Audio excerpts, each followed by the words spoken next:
Hello, collective. So, tingnan natin ang current situation mo para malaman natin kung para sa'yo to, no? Masakit ulo ko. Energetic naman ako kanina. Okay. Okay, collective. You are currently in a mirrored soul, okay, contract or higher soulmate contract. Ito yung mirror mo. Ito yung tao na nagpapatriggered sa'yo na you hate them and love them at the same time. Kasi you hate them, parang kailangan itong person na to is yung parang inaangat ka niya sa dapat mong kalagyan. I mean, halimbawa, kung ngayon,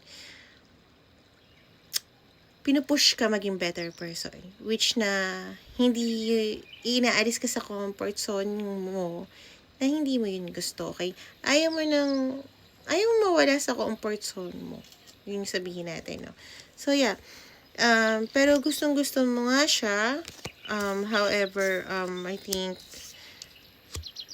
currently, hindi mo pa siya mapuntahan dahil meron ka pang inaayos na bagay. Lalo na kung you are currently in separation or parang ni legal battle ka pa, or kung hindi man about sa legal, about sa paperworks ng pagsasama, it might be also about sa custody ng bata, or syempre yung ano ba yung tawag doon,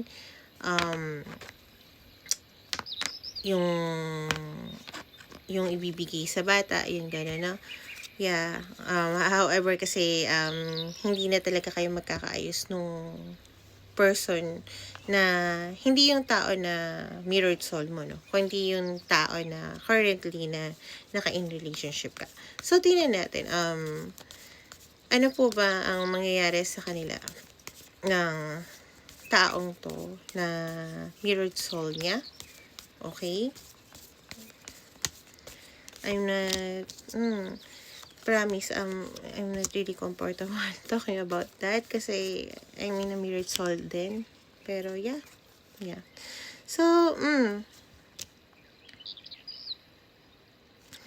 marirecognize nyo ang isa't isa na para kayo sa isa't isa talaga. However, both of you will take a break kasi may mga major choices kayo na ginagawa. So, kung akala mo ikaw lang yung may pinagdadaanan, I don't think na ikaw lang. Parehas kayo. Mirror soul nga eh. I think, magkaiba lang kayo ng way. Lalo na, syempre kasi, kailangan kasi maging parang yin and yang kayo. Masculine and divine. Feminine, divine, masculine energy. Lalo na kung dati is nagkaroon ng baliktad na energy. Halimbawa, yung lalaki is naging divine feminine energy, mga ganun, no? So, kailangan mag-align kayo.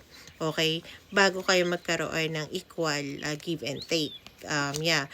So, yung separation nyo as of now is the reason kung bakit magkakaroon kayo ng alignment. So, I think na alam mo yon, kaya nga may mga bagay kang inilalaban na yung mga sitwasyon na hindi na para sa'yo. Okay, inaalis mo na yung sarili mo doon, pero at the same time, hindi ka tumatakbo sa mga bagay na kaya mong panindigan. Okay, halimbawa, kaya mo mag-compromise lalo na about sa sustento sa bata, yung mga ganon. You want to be fair din naman. Hindi ka katulad ng ibang tao na bigla nilang tatakbo or papalitan, no? I think you're doing your best para at the same time, kahit nasabihin mo na yung problem, yung current situation mo, yung current or dati mong partner is, I don't think na you don't want to be paired. I think naririnig ko yan, gusto mo maging paired din, lalo na kung meron kayong baby, okay? Kung hindi man baby, might be yung mga share sa bagay na dapat paghatian. So, tingnan natin yung payo ng guides mo towards you, no? So, at least alam mo na yung person mo na nararamdaman mo, even hindi kayo magkasama dahil parehas kayo currently may pinaglalaban, I just want you to know na both of you narinig ko ay nagbibigay ng space sa isa't isa, no? Para, yeah. See? Grabe. Twin flame na twin flame. I'm not really comfortable talking about that kasi some people use that twin flame word para i-ano yung mga bagay, i-control or laruin ang sitwasyon. But I just want to know din, I want to let anyone know na ang twin flame guys, hindi siya dapat fixated or kinokontrol. Dapat maging masaya ka na pinapakita sa'yo ng guides mo, ni Papa God, or kung ano man ang pinapaniwalaan mo, kung ano ang maaring mong makuha once na you follow your own path, yung bagay na kinakasaya mo. Dahil in this world, walang tama o mali. Ang meron lang is kung may ginawa kang mali na physical or something na karumal-dumal. Pero yung choices na halimbawa na dapat ba akong maging doctor, something like that, yung mga ganun, di ba? Walang tama o mali. Dahil sa mata ng tao, basta humindi ka, okay, hindi ka naging sang-ayon sa kanila, halimbawa kung lahat kayo is lawyer pero ikaw gusto mo maging doctor, pagka humindi ka sa kanila, automatically, di ba, mali na yun para sa iba. Okay, I'm not saying na walang tama. Meron, pero I mean, basta naiintindihan nyo naman ako. Mali yung manakit ka physically, pero sometimes hindi mali manakit emotionally. But physically, ibang usapan yun. Okay? So, yeah. I guys want to tell you na it's time na umalis ka na sa sitwasyon para magkaroon ng change, which na ginagawa mo naman. Okay? Kaya makakasama mo yung taong nararamdaman mong feel at home ka. Na yung equal mo. Okay?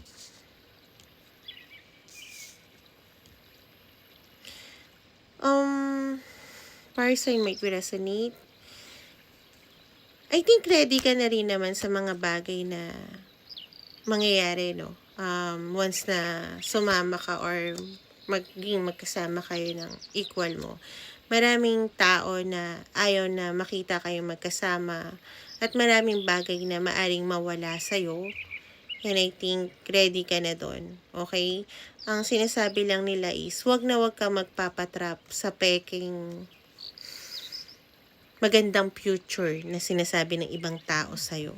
Kasi might be, kahit na dapat na magkaroon ka ng changes, pagka na pangunahan ka ng takot, doon ka matatrap. Halimbawa, pag sinabi ng magulang mo na wag mong piliin yung babaeng yan, hindi kita bibigyan ng teleserye, ng yaman or ng mana, yan, baka matrap ka doon. So, yeah. Or, kaya, misfortune pa rin, kasi pag pinili mo naman siya, mawawala yung yung pwede mo, stability mo. However, andun naman yung pagbabago.